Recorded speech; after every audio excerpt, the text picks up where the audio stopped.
Good afternoon and welcome to this Manhattan Institute event. I'm delighted to be joined by Brian Hooks, president of the Charles Koch Foundation, chairman and CEO of Stand Together, and the co-author with Charles Koch of the excellent new book, Believe in People, Bottom-Up Solutions for a Top-Down World.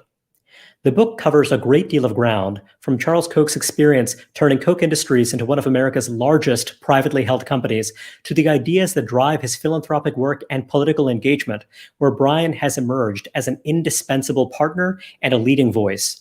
It is that work of bringing the ideal of a free society to life that I'm so eager to discuss with Brian today. Brian, thank you so much for being here. Well, thanks for having me, Ryan, and appreciate the Manhattan Institute hosting and very much appreciate that kind introduction. Brian, it's fair to say that you're a lifer in the liberty movement. From a very young age, you've been a precocious leader of free market organizations and also an organizer of social entrepreneurs from across the political spectrum. How is it that you first encountered free market ideas and the ideals of a liberal society? Well, a lifer, I've never thought about it that way. Hopefully that's a comment on the future more than it is on the past. I hope to contribute quite a bit more going forward. I tell people I think I'm one of the luckiest guys in the world. I was a student at University of Michigan, which is not necessarily known as a bastion of free market thinking or of liberty-friendly ideas. And got an email. I still don't know to this day who sent it to me, but it was from the Institute for Humane Studies. And so my story is like a whole lot of people who have been introduced into this work through IHS. And I took a chance on a summer seminar, and probably one of the better decisions I've ever made. This book makes the case for free societies on two levels. One is taking a look at modern history, suggesting that societies that have become rich and free over the last 400 years did so by embracing classically liberal ideals.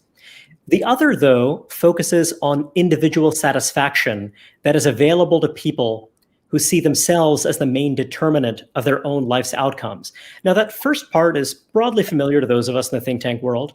It's that second part that might strike some of our viewers as a little surprising. Can you tell us a bit about how you melded the two and how that's informed your perspective on the world? Well, it's a great observation. And I think, as someone, and you're in the same boat with me, Raihan, that has been working in various different aspects of this world for a while, we can, and it makes sense, but we can often get fairly myopically focused on an issue or a specific approach to, say, public policy or to economic thinking or what have you. And we can forget that, classical liberalism at its core is a holistic theory of what it means to live well with other people, right? How can we all live well together? And this idea that the best way to live alongside others is by really realizing who you are as an individual and how you can best apply the gifts that you have to contribute in the lives of others, is ultimately the mission, I think, of classical liberalism, but also, of society. And so the melding of those two, or what Maslow calls synergy, right? The notion that one finds his or her highest personal fulfillment by satisfying the needs and the opportunities to create value in the lives of others. I don't want to gloss over this. Throughout the book, you often make reference, I would argue it's one of the central ideas in the book, to this idea of our gifts, discovering our gifts, developing our gifts. It's not language that we typically hear in discussions of political philosophy and public life. So I want you to elaborate a bit more on why this idea of discovering our gifts and what that means in this context. Just a bit more room. Well, we call the book Believe in People, right? And it sounds almost trite. Of course you believe in people. Excuse me, but what does it really mean to believe in people? And you've hit right on the central thesis. It is the notion that every person, no matter who they are, no matter where they were born, no matter who their parents were, how much money they have, what they look like, the countries that they come from, every single person has the ability to contribute in society, in the lives of others. And so the mission of society, really, as we see it, is to help ensure that those institutions that shape our lives are organized such that they bring out the best in each person. And because we are all different, we're all unique, the focus there needs to be on identifying that gift that each of us has that both brings us to life, gives us passion, and causes us to want to more fully develop it and contribute. And if we do that at scale, and if that's sort of our North Star, this notion that we help everyone to realize their potential in a way that benefits others, I mean, that's ultimately, a theory of progress based in a robust methodological individualism. There's another framework which suggests that there is this grave, serious unevenness when it comes to life chances across different individuals, and that in order to unlock that talent and potential, you need government to bestow resources on individuals to ensure that they even have a fighting chance at realizing their potential. I'm curious how you think about that framework, because it seems as though part of what you're saying is that everyone has gifts, and everyone, regardless of the circumstances in which they find themselves, can find ways to unlock those gifts. Well, in the book, the case that we make is that each of the institutions that shape our lives has an important role to play in helping to bring about this sort of society where people have the opportunity to build on their gifts and to realize their potential. And so while government certainly has an important role to play, it's a defined role and it's a pretty distinct role. And I would make the case, and we do make the case in the book, that it is by no means the most important institution in that success equation in any person's life. We go through the idea that there are really 4 key institutions in society, and it's sort of a ham-fisted way to cut up the world, but it's a model, I think, that is awfully useful in thinking about the opportunities to help people make progress. We look at the role that education plays, or ought to play in people's lives as one of the institutions that can really help people to first go on a discovery process. We all have to learn what is the gift that we have to offer. And then ultimately develop that gift into skills that others value, and then find ways to hone that gift through the application of it. So education plays a critical role in the theory of change that we put forward, this notion of how you bring about human flourishing in a way that's productive for society. We talk about the role that business plays. Often in the work that we do, or in philanthropy more broadly, or even just in thinking about solving big social problems, it's strange, but business tends to be left outside of that equation.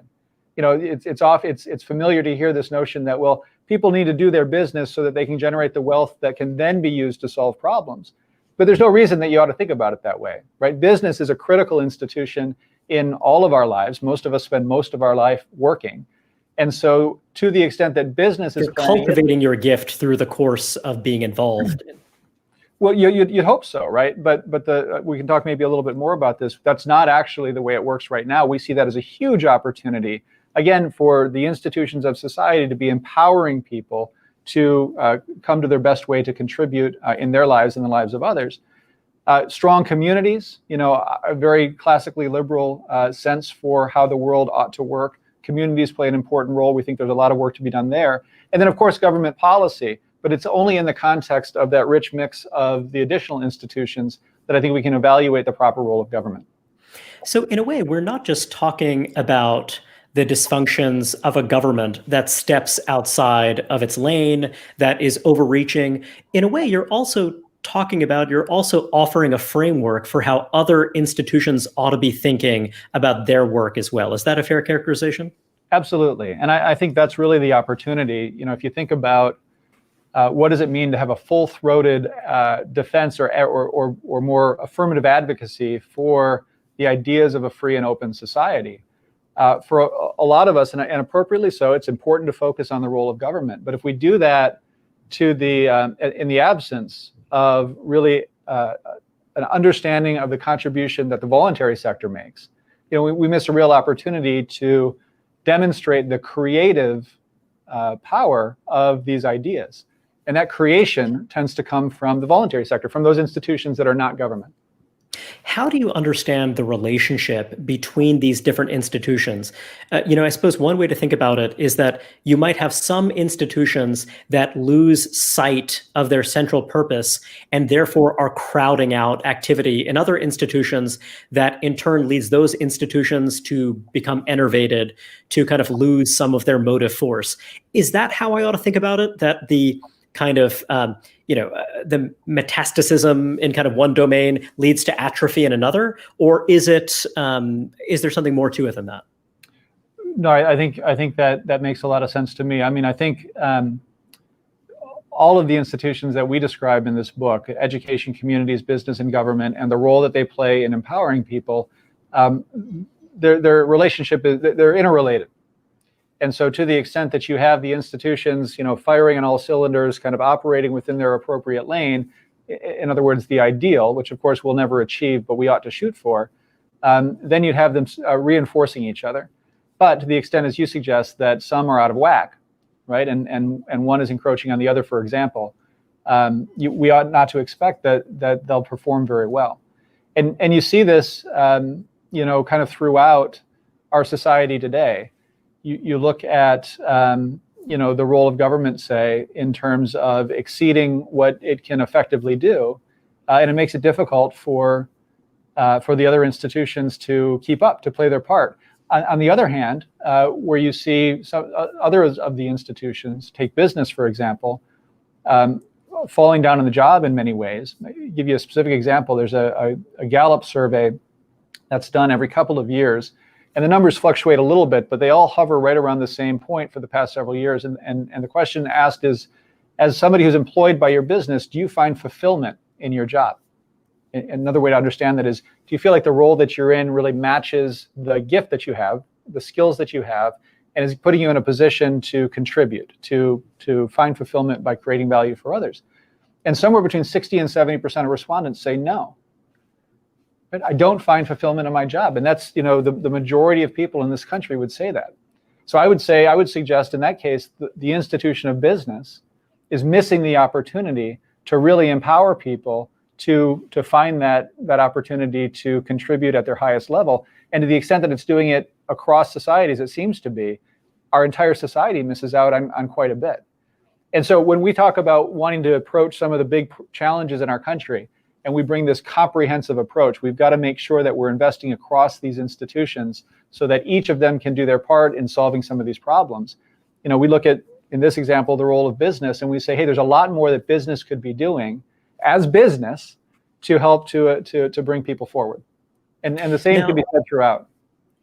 There are many people who are critical of the role of for-profit business in our society, and their answer is that in order to craft a kind of business culture that invests in meaningful work, that offers people opportunities for self-realization, that what we need is coercion. That what we need is to basically establish more stringent guardrails to really dictate how much and exactly how it is that business enterprises are investing in their personnel. And I gather that's not how you see it. So I'm curious, is this a project of moral transformation that has to lead the way? Is this a recognition of opportunities for profit that many businesses, for whatever reason, have failed to do? What is it that's the failure here? Well, I think it's a great question, and it's an issue that we address in the book. A whole lot of the times in our country where we observe problems that are the result of what we describe as this top-down approach, this sort of treating people as problems, not believing that people have the ability to contribute, and so having other people kind of tell them what to do. Often when we see those problems, rather than recognizing the cause of the problem is this top-down approach, and intuitively you would think, well, therefore we ought to reverse course. We ought to do something different, and in our language, employ a bottom-up approach. Often what we do is we double down on that top-down approach as though that's going to fix the problem, and of course it makes it worse. And so when we see the example on this point that we bring up in the book is corporate welfare, right? Government and business colluding to create short-term value for the businesses at the expense of the broader society. You can understand this as tariffs or subsidies to certain businesses, picking winners and losers. A lot of the time, the regulatory system is used in this way to restrict competition, prevent new entrants from coming in and disrupting existing companies. And this is a top-down approach, and there's a lot of anger and anxiety about this. The idea that the system is often rigged, right, is the language that you'll hear, and to a large extent it is. The problem, though, is that the answer to that challenge, the notion that there's corporate welfare in our system and it's rigged in certain businesses' favor, is to do more of that, right? And you see this time and time again. I think the one of the examples we point to in the book is the Dodd-Frank bill, for example, right, which just adds a ton more opportunities for those businesses that can capture government to create corporate welfare in favor for their businesses at the expense of others in society. But it was done in the name of trying to unrig the system. So I think we've got a lot of challenges, and I think it all in our point of view, it all comes back to kind of first principles, right? How are we, as a society, helping to empower people from the bottom up, whether that's through education, through business, through community, or through public policy? But of course, as you've discovered through the course of your work, affecting that kind of policy change can be enormously difficult. There are many people who profit from this mode of cronyism. And so is it your view that business leaders need to affirmatively move, even when there are incentives for them to kind of embrace this form of cronyism, that they need to discipline themselves in order not to kind of seize those opportunities, because that will ultimately be to their benefit? Or do you believe that ultimately policy change is absolutely essential to affecting the kind of cultural change that you'd see if you didn't see this pervasive cronyism? I think we're very clear in the book. We are calling to action business leaders to take this action. But I want to be clear. It's not for altruistic reasons. It's not for charity. We make the case in the book that this is ultimately action, turning down this corporate welfare and going beyond that, being advocates against it. It's action that is in the long-term interest of the business itself, the individual business.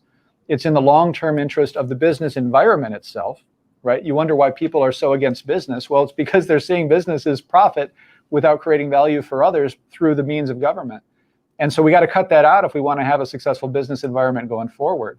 And it's ultimately in the interest of society. And so it's what we would describe as a solution that is mutually beneficial. And I think I got to give you guys credit. I think what the Adam Smith Society does, for instance, in helping to educate up-and-coming business leaders to understand that when they act on principle, they're not only acting in the interest of their long-term business success, but they're also contributing in society by being good businesses. You talk in the book about how individual success depends on the health of communities. Now, this might surprise some people who see libertarianism, classical liberalism as philosophies of the atomized individual. And again, you emphasize that you see things quite differently. It's also informed the philanthropic approach of the Koch Foundation and also of the Stand Together network.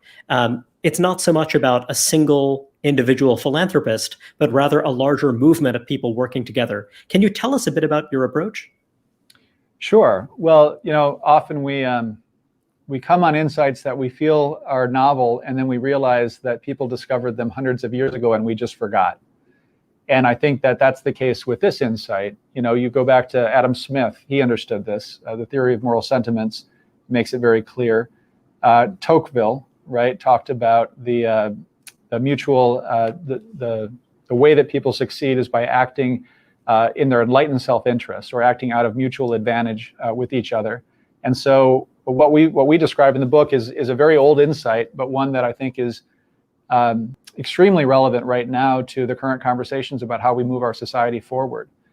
And so what we talk about in the book is that when you look at the options to address some of the problems that we see in society, the best way to do that is by empowering people from the bottom up. And the role that strong communities play in helping people to succeed and to contribute in society is indisputable. And it's in crisis right now. There's a lot of cause for concern when you look at the data on the number of Americans that report not having anyone to confide in, for instance. I see that as a crisis of community. When you look at the data on the different experiences that people have in different communities, some communities are thriving, and we shouldn't overlook that. That's very important. but other communities are in disarray, and the further and further that we feel that we're apart from each other, the harder it is for us to understand ourselves as an American community. So I think there's a lot of work that needs to be done to repair communities, and we try to put forward some solutions in the book for how to approach that. But it is very much in the spirit of the overall project of liberalism. We need a strong and vibrant sense of mutual benefit and community if we're going to live well together, which again, ultimately I think is the liberal project. You talk about America in the present moment feeling like a two-tiered society.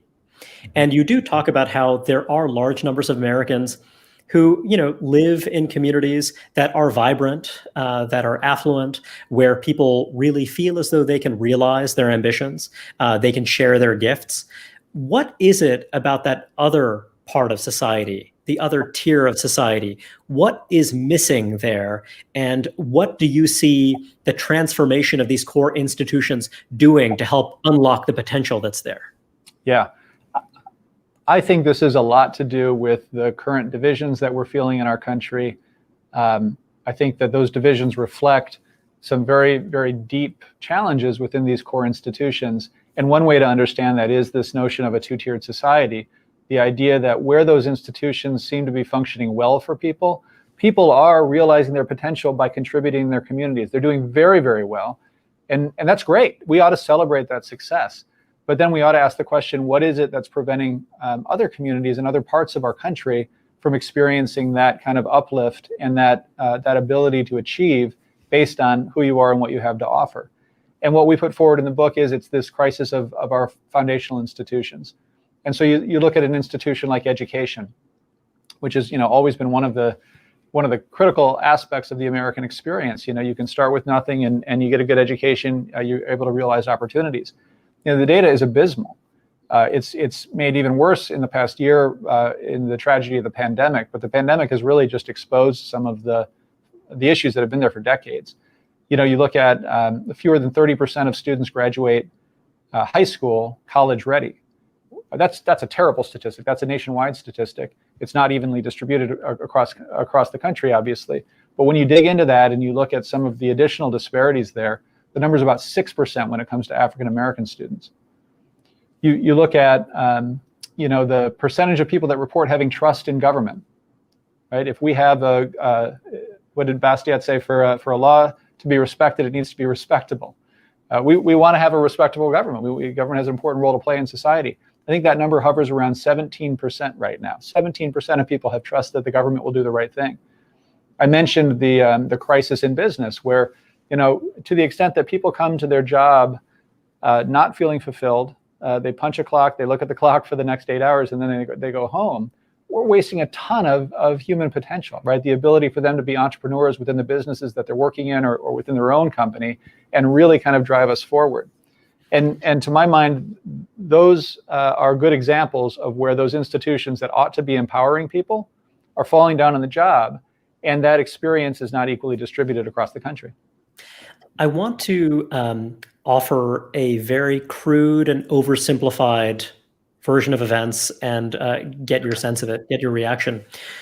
When you're talking about, call it upper middle income, this slice of the population where these institutions are working tolerably well, one way to think about it is that the communal institutions, families are able to do certain things, are able to provide certain kinds of enrichment. And so educational institutions, just again to oversimplify, don't have to do quite as much. Whereas when you're talking about other corners of society, you have a different balance between the two, in which some of those communal institutions are not sufficiently strong. They don't necessarily have the right social entrepreneurs who are kind of there. And so other institutions are called upon to do more than they would in some other circumstance. Does that sound roughly right to you, that in a way we're not seeing the right balance in every community, and that's part of what gives rise to this two-tiered dynamic? I think there's a lot to that. If I can kind of repeat back what I think you're saying, the idea that there are certain institutions within communities, in your example, families, which are working really, really well, and because their performance is sort of exceeding sort of the baseline of what's necessary, that performance can compensate for the deficiencies in others. Absolutely, that's the case. But I want to challenge a little bit the premise. I don't think, and we certainly don't make the claim, that this distinction breaks down where the institution of education, say, is performing very well for middle or upper income communities and not in others. I think the crisis is actually much more significant than that. But sort of to reinforce your conclusion, if you're in a lousy school, and lousy could be doing just fine in terms of national rankings, but lousy defined as it's really not meeting your individual needs as a student, right? It's not actually causing you to discover the gifts that you have to develop so that you can be all that you can be. You're doing okay. You're getting B's and C's, whatever it is, and you're going to be okay. Even if you're in that lousy school, your parents potentially can bring extracurricular activities into your life. You can hire a tutor or whatever it is. And so you've got a lot of people that have sort of found exits from those constraints of the institutions to compensate for the deficiencies. And so we ought to still be worried about fixing those broken schools in this example, even though you don't see the same impact in the aggregate on the kids in that community. Right? We still want those institutions to be improved and move closer to the ideal. There are two different ideas that are not necessarily in conflict, but they introduce an interesting tension. One is that you are a great believer, you and Charles Koch in your book are great believers in the idea of bottom-up approaches, grassroots approaches, the dysfunctions of any one of these core institutions in any particular community. They're best addressed by going to the people who are closest to the problem. On the other hand, when you're thinking about modern statism, when you think about the promises that are advanced by those who believe that government can in top-down fashion address problems, in a way what they're promising is addressing problems at scale, doing it with speed, doing it with resources that can be deployed in a large, meaningful, powerful way. So in a way, you're in a race. You are calling upon people to embrace a kind of individual, communal transformation, to step up to the plate and do what it is they can do in order to create richer communities, more fulfilling work, and much else. But then you have other people who are saying, well, look, that sounds rather difficult. Gosh, you're putting a lot of responsibility on the hands of individual institutions, social entrepreneurs, families, and much else. What I'm promising is that I can address this problem at scale. So talk to me about that tension between your belief, as I understand it, that these solutions are best and most durably addressed by those people who are close to the problem, versus that promise of size and scale and shock and awe and just really kind of delivering results quickly. Well, it's such a tempting promise, isn't it? The top-down approach, just let me at it and we'll throw a whole bunch of resources at it. And what we ask you to look at in the book is, how's that working for us?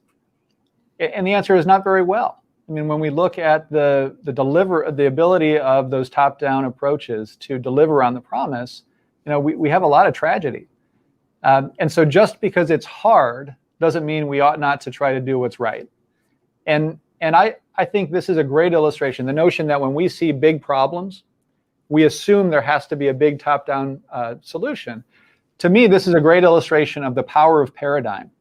Right? We're locked in this paradigm as a society where we have this top-down approach. It's our default, even though the evidence keeps coming at us that it's not working well. And the evidence there is what we've just been talking about, is the problems and the persistent challenges in our country. I take exactly the opposite perspective. This notion that scale can only be achieved by a top-down sort of one-size-fits-all approach, to my mind, has been disproven throughout history. And it's just hard for us to see because we're trapped in this paradigm. But nobody says, my goodness, the challenge of feeding a country of 330 million people, far too big to be left to bottom-up approach. We ought to have one single program that ensures everybody gets at least 2 meals a day. Now, it'd be nice if they had 3, but we're going to have to make some sacrifices in order for this to really kind of fit the budget. But that sounds silly, but it's just as silly to suggest that the problem of poverty, for instance, in our country must be handled through a single top-down approach. Let's call it a war on poverty. And of course that doesn't work. And if you go through all of the challenges that we're trying to approach, this notion that they can only be addressed through the top-down fashion, it just doesn't hold water. So this question of paradigm is really profound because, for example, when you look at the discourse on poverty that you're seeing in the kind of world of public policy, there is this kind of tautological element to it in which you say, if I define poverty by a given income threshold, then I can simply give you a check that represents X number of dollars that can get you over that threshold. So in a sense, for you to make your case, you need to offer some different understanding. You're offering a less mechanistic definition of what poverty is.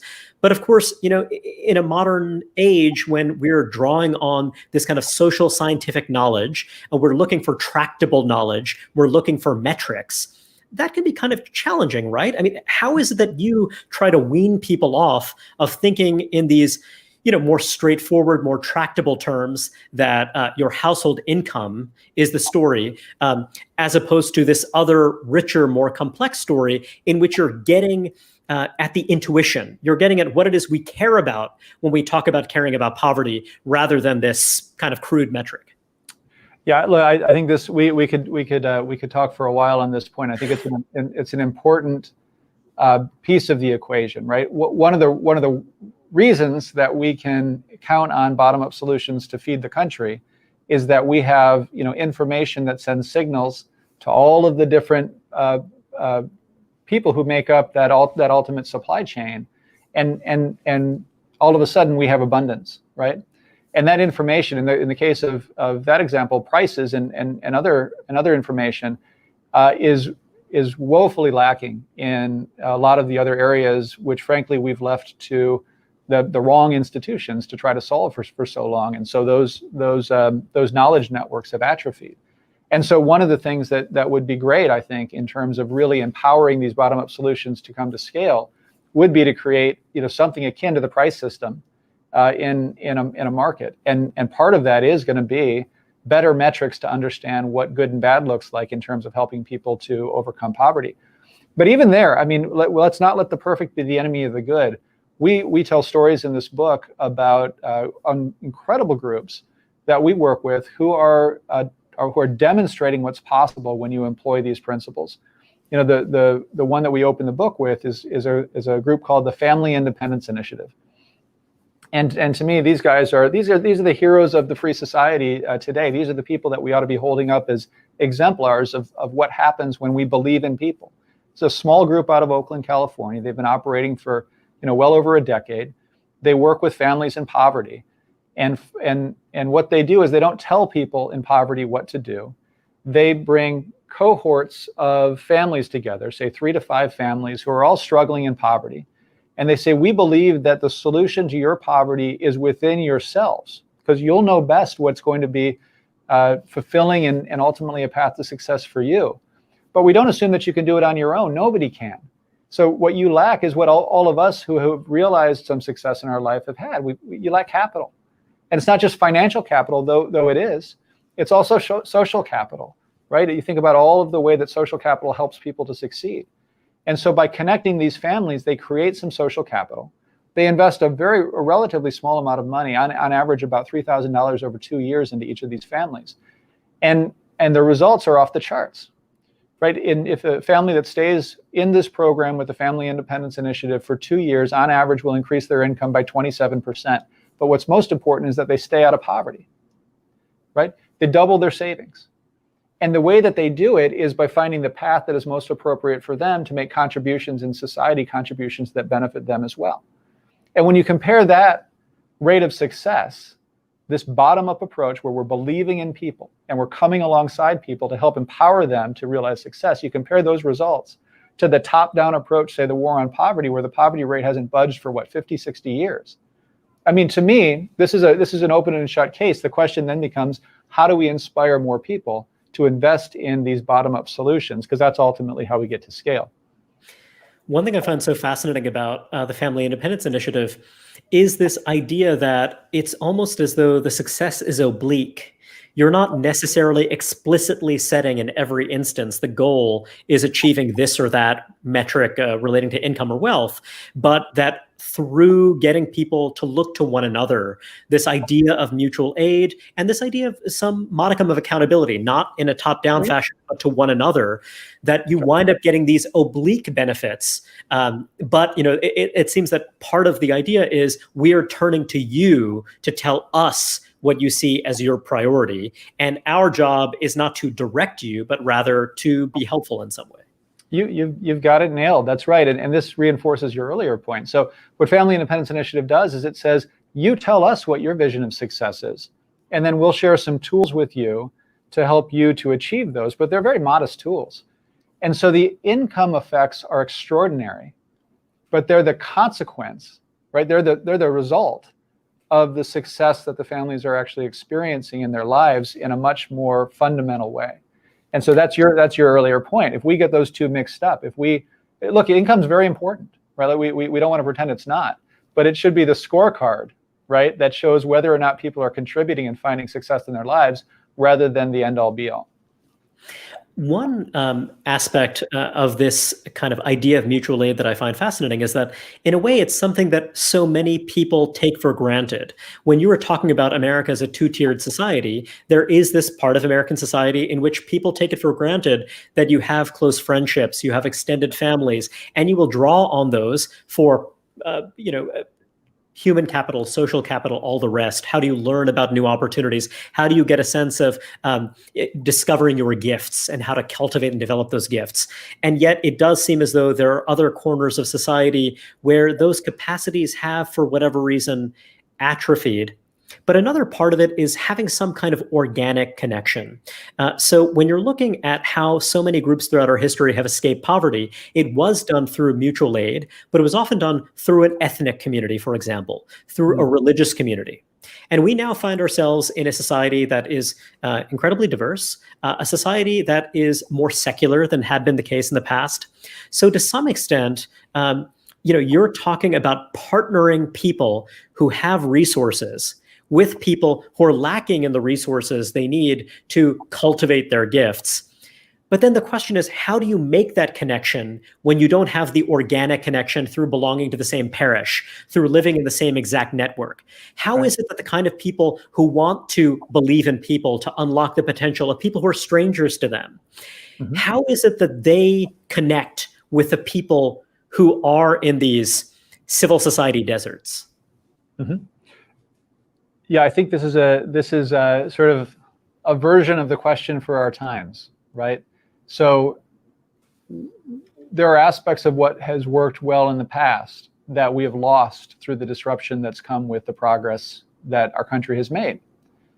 And so on the one hand, we can say, well, geez, how do we go back to the way that things were in order to achieve, the outcomes that we got in the past?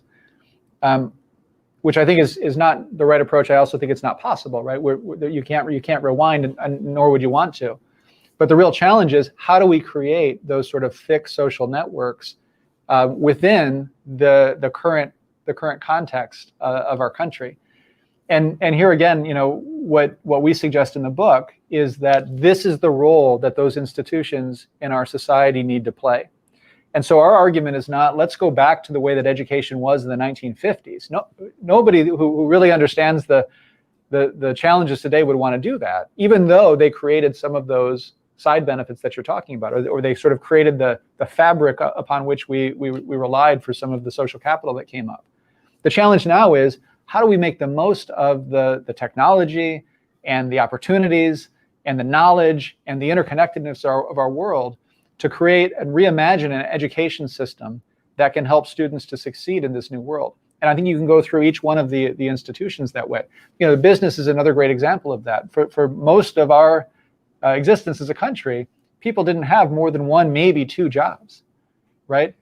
The fact that now people have the opportunity to try on new different roles, even different industries, until they can come to something that really, really fits them and find a way to create a tremendous amount of value relative to what they could in that one-track job, that opportunity that they had before. We ought to celebrate that.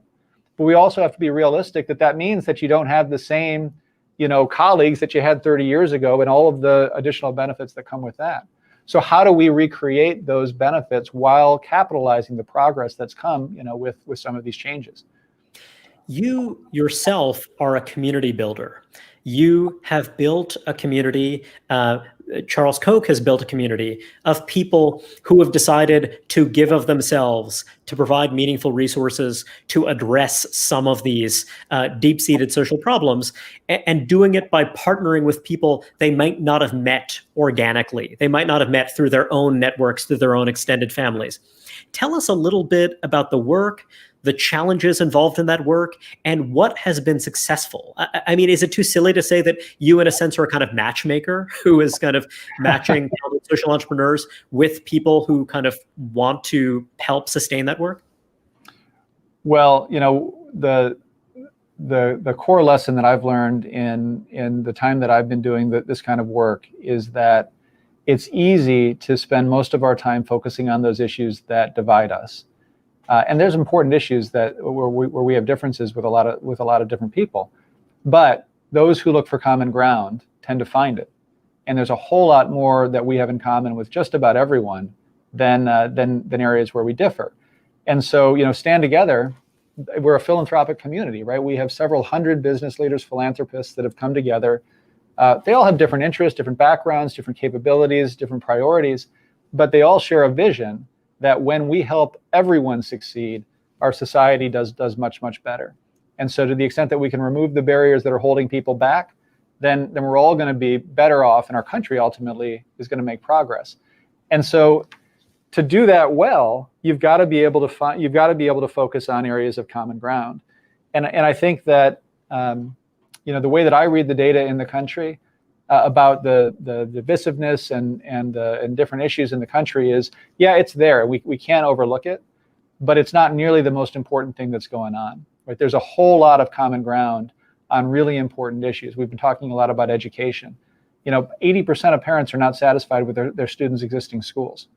That's something we can build on, whether or not we agree with them on the economy or on other issues. And you can kind of go down the line, and when you focus there in those areas where you agree, then you realize a diverse coalition that brings together people with different interests and different backgrounds is going to be much more effective in making long-term sustainable progress. Just to be very explicit about it, I did not detect even the slightest hint of nostalgia in this book. I mean, it's a very forward-looking book. You were certainly drawing on the lessons of the past, and it's something I found striking. So there's a policy debate going on right now that is about higher education, and specifically about the debt burden that higher education can create. And in the book, you and Charles just didn't mince any words about this. You just basically said very straightforwardly, look, free college is going to prop up an existing broken business model, that student loan forgiveness would further break a broken model. Now, there are a lot of people who look at this rather differently. These are people who, I don't want to be ungenerous, but let's say have a more kind of nostalgic frame of mind, and the thought of a cherished institution of higher education going out of business because its business model no longer suits the moment, it can be very painful to them. So the idea that there might be an infusion of resources to kind of keep it going, they'll be broadly sympathetic to that. But what you're saying is that, if I'm getting you right, is that actually there's a danger in that. There's a danger in propping up that kind of a business model. So tell us a bit more about that and that kind of natural process of, I shouldn't prejudice things, but tell us a bit about this idea of broken business models and the case against providing them with the resources that they need to keep on. Well, I think we can make these things way more complicated than they need to be. I mean, at its core, we've got a higher education system that does very, very well for some folks, right? And again, we always want to be eyes wide open on both the benefits and the costs. But for a lot of people, it's not setting them up for success in their lives. And what's the evidence of that? The evidence of that is that they can't pay their bills, right? They can't pay off their debt. And so the notion that we would say, the system's not working very well for a lot of people. Well, let's make it free. Right, that just doesn't make any sense, right? What we ought to say is, well, how can we make it better? and how can we change it? How can we disrupt it so that it actually is serving students in a way, and again, our definition of a productive education, helping them discover their gifts, develop their gifts, and then apply them in a way that's productive. And what we try to do are useful in this domain. Price signals can actually give you some information in this decentralized discovery process. Is that fair to say? Absolutely. I mean, you subsidize a bad business, it's going to continue to go. But why would it improve itself if you're just going to continue to pay it to produce suboptimal results? And that's ultimately what we're seeing in a lot of cases in higher ed. Now, I want to be clear, we're not pessimists either, right? I mean, I hope you see this is a very optimistic book. There are some great examples of educational entrepreneurs within our higher education system right now that are showing a better way. I look at a guy like Michael Crow at Arizona State University, for instance. Many of the people watching today probably know, maybe support what Michael's doing. We certainly do. Michael was brought into Arizona State University 18 years ago, and ASU was not known as a high quality school at the time. And what he was told, he'll share the story with you if you ask him, was, hey, in order to make this school a higher performer, what we got to do is we got to cut enrollment in half. Right? This is a top-down approach that doesn't believe in people. It says in order to improve, you have to exclude. What Michael said was, I'm sorry, I think you have that backwards, right? We are not only going to improve the performance of this university, we're going to do it by dramatically expanding the number of students and the diversity of students that can come in. And lo and behold, I mean, ASU now is sort of the crown jewel. I think it's, rated the most innovative university for at least the last 5 years in a row. And so, there are bright spots. And just so deeply counterintuitive in that world of higher education, yet he did this thing that was defying the conventional wisdom, and it seems to have yielded a lot of excitement and success. So no, I think that's a wonderful illustration. And what's better than that is it's not just ASU. What Michael's now doing is he's helping other university presidents and leadership say, here's how you can apply the same thinking that we applied at ASU to help transform your institution of higher education. So that's what we advocate. And the scarcity mindset also has all sorts of implications. You're just thinking about some of the debates we have around preferences in higher education and much else. It's all premised on exclusion. We are necessarily going to have exclusion. Therefore, we're going to dole things out in a very kind of careful way, despite the fact that there are technologies, there are new business models that allow us to offer high quality education to a far larger number of people. Yet you see so few people in legacy institutions, by the way, in civil society institutions that, to your point, are not necessarily taking this on. So it's just a dysfunction that doesn't just exist in government, but also in some of these other core institutions as well. And this is the call to action in the book, right? It's we can do much better as a society, and it's going to be by acting on the principles of progress that have gotten us to where we are, and it's going to be by welcoming more and more people into a successful future, right? Believing in more and more people, rather than saying, hey, for everybody to succeed, we're going to have to kind of set you aside because you don't have much to offer, and let us just kind of figure it out. We'll get back to you, right? It's a very optimistic sort of guide for people that want to make that kind of a difference based on the principles of a free and open society. We have some questions from the audience, so I'm being a little selfish here, but I want to ask you kind of one more thing before we dive into the questions from our audience. We've talked about this idea that, you have one set of actors, by the way, some on the right, some on the left, but they're promising fast solutions at scale. Mm-hmm. And you are offering this different vision in which you are not looking at these kind of simplistic metrics, but you're trying to kind of change the culture. You're trying to revitalize these core institutions. That just still seems like a really, really big challenge. You're offering an optimistic framework, but also, aren't you also asking for some forbearance? Aren't you asking for people to be patient and to allow bottom-up solutions to emerge? Is that a fair characterization? It's in a way, it's a case against a certain kind of centralized urgency when you're instead offering decentralized optimism. No, I don't. I understand the question, but I reject the premise. I don't think that's the case. I think that we should have learned time and time again that when we act fast and in the wrong way, we set ourselves back. We don't actually deliver fast solutions. And there's nothing that has to be slow about what we're proposing in terms of bottom-up solutions. It can be more immediate in some cases. They can be more immediate, absolutely. I mean, the example of the Family Independence Initiative that I shared earlier, when we activated that group, we partnered with them through Stand Together and FII to respond to the economic needs of people who had lost their jobs because of the shutdowns following COVID, right? FII, this tiny operation out of Oakland, California, got checks into the bank accounts of those who had lost their jobs through no fault of their own in on average about 48 hours. $120 million was raised through thousands of people, this bottom-up approach to help more than 200,000 families. How long did it take for the government to send those checks? I mean, a whole lot longer, right? I mean, that's a tiny example. But no, I don't think we need to compromise at all. In fact, I think it's the opposite. I think that this is the solution that works better. It can certainly work as fast or faster, but more importantly, it's going to weave the social connections. It's going to create the kind of robust social system that we need to approach whatever problems come at us in the future. And it's also almost developing the muscles that have atrophied, just kind of giving people new skills, allowing for the emergence of new business models, and where there's learning, where other people can kind of pick up the baton and kind of learn from a kind of tailored solution. A question from Haley. Brian suggested the crisis in education reaches into schools where upper middle class kids are ostensibly achieving good outcomes. Can he elaborate on that idea? Sure. There's a lot of different ways to look at this. I'm tempted to just point at the number of 26-year-olds that are now sleeping on their parents' couches.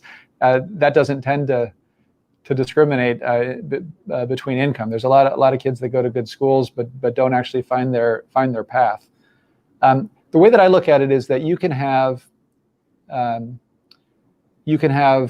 high quality education in public schools or in private schools, in schools that have a lot of resources or that don't have a lot of resources. What tends to work best for kids is this kind of three-dimensional education where they have, as I said before, they have the opportunity to discover their gifts, who they are.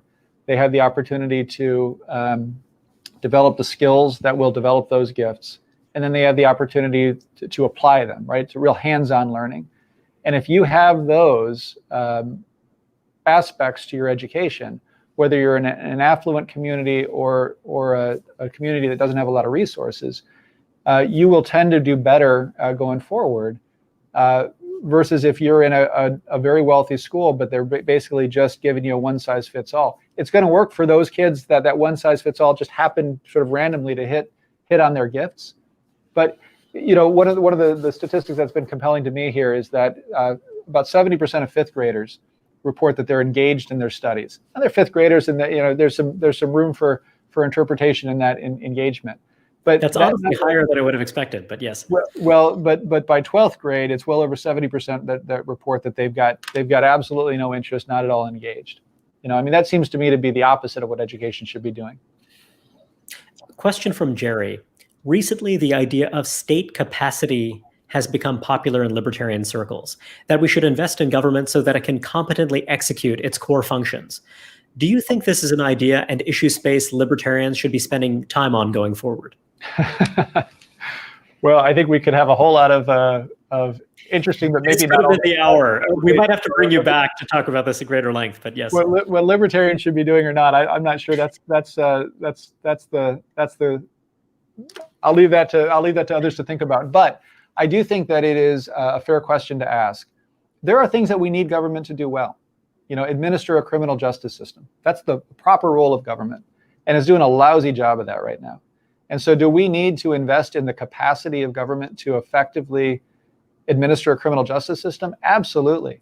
Does that mean that we need to put more resources into it? Probably not.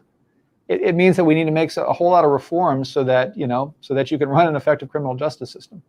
So I don't think it's a question of yes or no when it comes to that idea of state capacity. I think is it a proper function of government? And if it is, let's make sure that they can do it well. Question from Julia. Historically, conservatives have been supportive of charities as a good civil society alternative to the welfare state. But this spring, we saw many of the country's most powerful philanthropies and foundations throw their support behind Black Lives Matter, a movement many conservatives are skeptical of. How do you think this tension plays out? Well, what we suggest in the book is that in order to make significant changes in society that move us closer to, the North Star that's described in our Declaration of Independence, right? A society based on equal rights and mutual benefit. We're going to have to motivate movements of millions, right? Throughout our history, movements from people all across society have helped us to move closer to that ideal. And as we've made progress for everyone. And so I think that the role that civil society plays in showing a better way and really mobilizing people around productive actions that move us closer and help us to achieve that better way are absolutely essential. And so I'm hopeful in the context of the current conversation on race that we can see those opportunities emerge. We have a whole lot of progress to make in this country when it comes to moving towards a society of equal rights. And I think it's going to take all of us to sort of say, hey, what role can I play in that? I'm going to abuse my moderator's privilege and slip in another question of mine here. One model of the work philanthropy can do in addressing persistent social problems is that philanthropy can identify in localized circumstances solutions that then ought to be adopted by the public sector and then kind of advance top down. That is not your perspective. You do talk about movements that emerge in decentralized fashion, responding to particular discrete abuses, and then that spread, and then that kind of advance, kind of the moral frontiers of our society. But by that you don't necessarily mean then leading to some top-down, kind of outcomes. So tell us a little bit about that, that kind of philosophy in philanthropy, and how you see that going wrong, and kind of why you see that as not the right approach. The idea of philanthropy as prototype. Well, here again, I think it comes back to, what is our vision for society?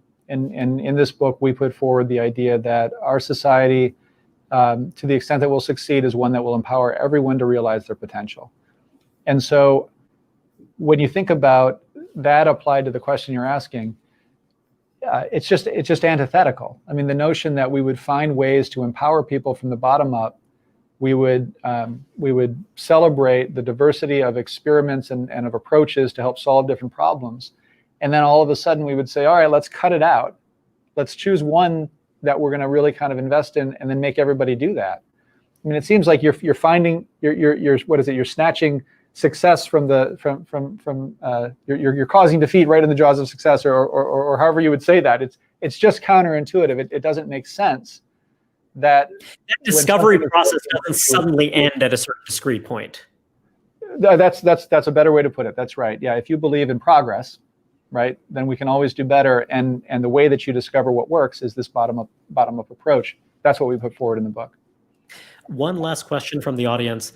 In the first few years of the Great Recession, philanthropy took a big hit. How do you think COVID and its attendant economic pain has impacted the philanthropic sector? My sense, and this is from working with an incredible number of just very innovative, very generous, very effective people, is that philanthropy is not constrained by a lack of resources. Philanthropy is constrained right now by what people see as a lack of opportunity, or what you might describe as a lack of vision.